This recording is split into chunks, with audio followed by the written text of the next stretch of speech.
All right, what's up, my brothers? In this video, I'm going to be sharing a little bit of insight provided to me from a legal professional in the divorce industry who's been in that space for 30 years. And he's talking about cheating. One of my favorite sources of good intel happens to come from insiders in certain industries when it comes to the dynamics between men and women and divorce and marriage and relationships and all this sort of stuff. So let me just read you what I got over here, and I'll provide a little bit of context and some feedback before we wrap up. I'm not going to mention his name, but he mentions in this email that he's represented thousands of people at his law firm. He says, in family law practice over the last 30 years, represented over 1,000 people, women definitely cheat way more than men, in my and my trusted colleagues' opinions. He goes, in today's world, if your ex doesn't cheat on you, you're actually the exception. Statistics on cheating are highly underreported. That's an important point to sort of hover over for a second, because a lot of the times when you see published studies or surveys or Evo Psych bits on these sorts of things, it usually requires that these participants fill out some kind of a survey or a study. And even though they often say that they're anonymous and they don't collect your data and blah, blah, blah, people are always wary about honestly answering these things. So what he's talking about with the underreported data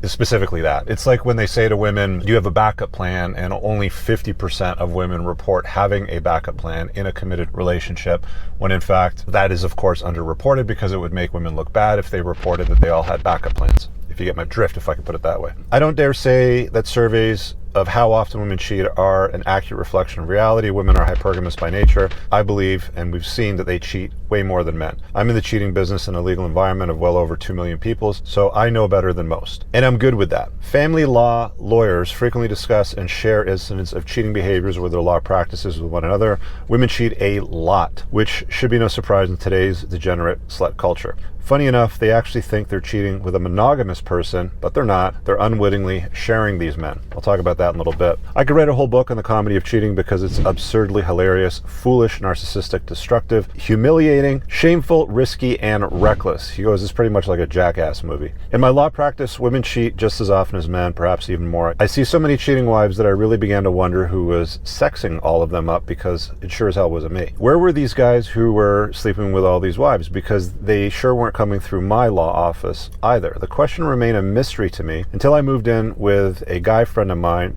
for several months when I was in between homes. I soon learned that my friend was sleeping with a lot of these wives. He and his best friend were. He and his best friend trolled a dating site and sexed up many different wives and single women. And that's what the quote-unquote single women told them, is what he's saying. It got so bad that before either one of them went on a date with a new woman in their city, they literally called each other to make sure they didn't F the same woman, which they referred to as double dipping. These two guys were in their mid-40s, not particularly attractive or remarkable. They refused to spend any money on these women, and we figured out that between the two of them, they had slept with about 70 different women in their city in 1 year alone that I was there. They never had sex with any of these women together, and neither one had sex with the same woman. I saw many strange women come to my friend's house while I lived with him, and sometimes I heard them. I personally knew the other guy as well. One woman would open her garage door in the middle of the afternoon at the matrimonial home. He'd park inside, close the garage door, service her, and leave. Like a drive-through, more like a drive in and out. Well, I know that some of you aren't going to like this one, but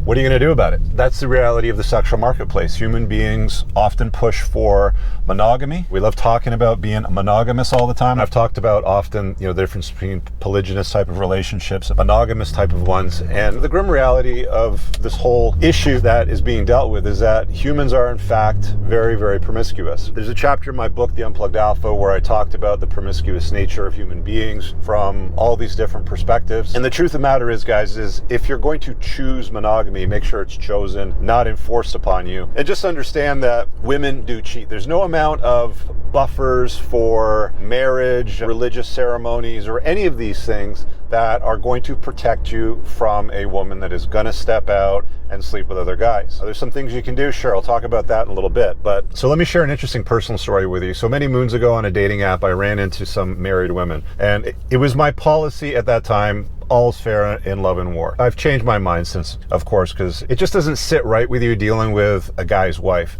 And I ran into this lady, we get together, we have a drink, and she proceeds to tell me at the drink that she's in fact married. The guy that she was married to, because I live in Toronto, I'm not going to mention the place that he worked at, but he was extremely high profile. Like if I told you what he did for a living, any one of you guys watching this would be able to look him up and pass on this information. So I'm just going to leave it at that. He was a very prolific individual, and she had no shame about it whatsoever. She would give me intimate details. She would tell me how bored she was of the guy, how he didn't interest her anymore, how she was disappointed in the relationship. And she would literally go to the ends of the earth to do anything to entice, or I mean, I could almost use the words entrap, to sort of reel you in to make sure that you're going to be a continuous quote unquote customer, if I can put it that way, to the point where she wanted to start having me come out to family properties that they shared together, matrimonial properties. One of them was a cottage, and it's like, look, I know how people are up at lake houses, and how everybody knows everybody else's business,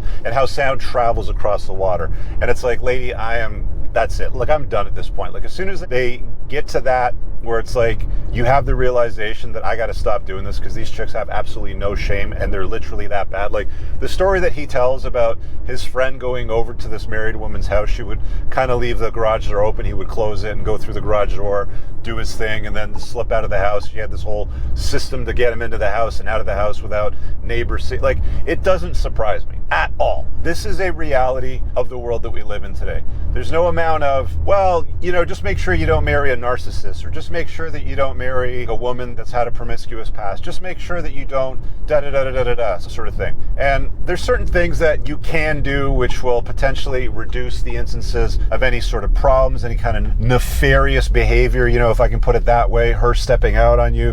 One of the main ones seems to still be a woman's purity. And it's one of the things that I've talked about on this channel many times that bug a lot of women, and I don't really care, but the truth of the matter is, statistically speaking, women that have a low to no notch count are far better choices for long-term committed marriage type of relationships than women that have been running around. And my theory on this, and they can't study this to get the exact answer, but my theory on this is that if you've been through 50, 75 guys before you've gotten married, which isn't that uncommon. In fact, I would argue it's probably far more common than it is uncommon. In my entire life, I've never met a virgin, not once. So you get the idea of how women behave in today's modern world. They're just promiscuous. It is what it is. That's just how they behave. Toxic feminism has told women that you can behave just like men do. In fact, they often encourage it. You can be promiscuous without any consequences whatsoever. But the truth of the matter is, there are consequences. There's a cost associated to everything, if I can put it that way. So when I hear stories like this, I'm not surprised. And I also understand why these things happen and why women behave this way. And it's a factor of selection is one of the issues, talked about earlier. Selecting women that are pure are better than women that were promiscuous, of course, because you go through 50, 75 guys, things aren't going well, she gets bored, she hates the guy, you can be number 76 or 51 or whatever. And it's very, very easy for her to just pick up her things and just move on and take half of his stuff and alienate him from the kids and take custody. And this married gal that I saw a few times back in the day, she had kids, she didn't work, she was a stay-at-home mom, she was bored, and she just filled her day with, I guess, guys or whatever it is that she could line up for herself to entertain herself. She really had no interest in leaving the guy. She was just looking to enjoy herself and have some fun on the side, and she didn't really make a great or concerted effort, if I can put it this way, to sort of protect him from any kind of embarrassment. She was very open about it and didn't seem to care either. So it's like all of these traditional conservatives that have this like massive wet dream, and they tell guys, just go get married, just wife her up, what can possibly go wrong? And you offer them stories like this, and you say to some of these traditional conservative guys, well, hey, what's your solution to problems like this? And they don't have a solution. Their only solution is just don't get divorced, or find a better woman, or find a woman that has a primary relationship with God or Jesus or whatever it happens to be. And there's no way around this, right, guys? Like, none of these guys that this dude's talking about from this family law firm that got married to this woman probably had any idea whatsoever that they were stepping out. And even if they did know that they were stepping out and that contributed to the actual divorce, you don't have any consequences or recourse for a woman stepping out in a committed marriage like you did back in the day. At one point in time, from what I understand from talking to a lot of these family lawyers, there's certain states where if you caught your wife with another man in the matrimonial home, you could legit pull out a firearm and take care of things yourself, and there was no consequences to you for behaving that way. Those laws have all since changed. They've modernized things. this is all the result of modernity and progressiveness and toxic feminism and liberalism that we live in today. There's no consequences whatsoever anymore for women stepping out. A lot of people out there are like, well, men do it too, and why don't you address the men? It's like, it's really not the same thing. If I can talk very quickly about this situation recently with the astronomer CEO that just happened this summer, who got with the HR lady down the hallway. This guy was worth millions, and he was the one that was dragged across the coals in the court of public opinion. I would argue that what she did to her husband was far worse than what this guy's wife is going to do to him in the divorce grinder, because he's the one that's going to be paying for everything, essentially. Not only did he lose his job, and as far as I could tell at the time of recording this, and I haven't looked it up recently this week, but at the time of me coming across the information about a week or so ago, she was still working at the company. He was terminated, resigned, packaged off, or whatever it happened to be. She still had her job. Her husband, she's still married to him, as far as I can tell, probably hasn't done anything or isn't going to do anything, because that's just the way a lot of the guys are many of the times. She's going to play the victim in the whole thing. And this guy, Andy, who was the CEO, or the former CEO of Astronomer, lost his job. His wife's going to divorce him, take half his shit.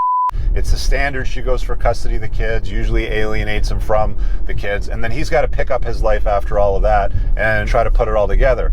I'm not saying the morality of it is good, bad, or indifferent. What I'm saying is people are people, and men and women are going to do what they're going to do. But I would argue that when a woman does it, she actually has far more of a connection and investment with the guy, or they try to anyway. They obviously try to make like a romantic connection. It's very, very rare that women that are married just can do it indiscriminately without any kind of a connection or wanting more or anything like that, or wanting things on a deeper level. Whereas like the vast majority of men really can. And that bothers a lot of people, but like, it is what it is. If you want people to lie to you and sell you comforting lies, that ain't me. I'm going to tell you what I know, what I've seen. Anyway, I'm going to leave it on that note. There's really no way to buffer this properly. There's no way to really hedge or create some kind of like insurance policy against women stepping out in a long-term relationship. The most important thing, guys, is stay away from promiscuous women, because past behavior is a very strong indicator of her future behavior. The other thing too that I came across recently in the past year is a study on female regret with short-term sexual partners. And what I learned from that is that women will always express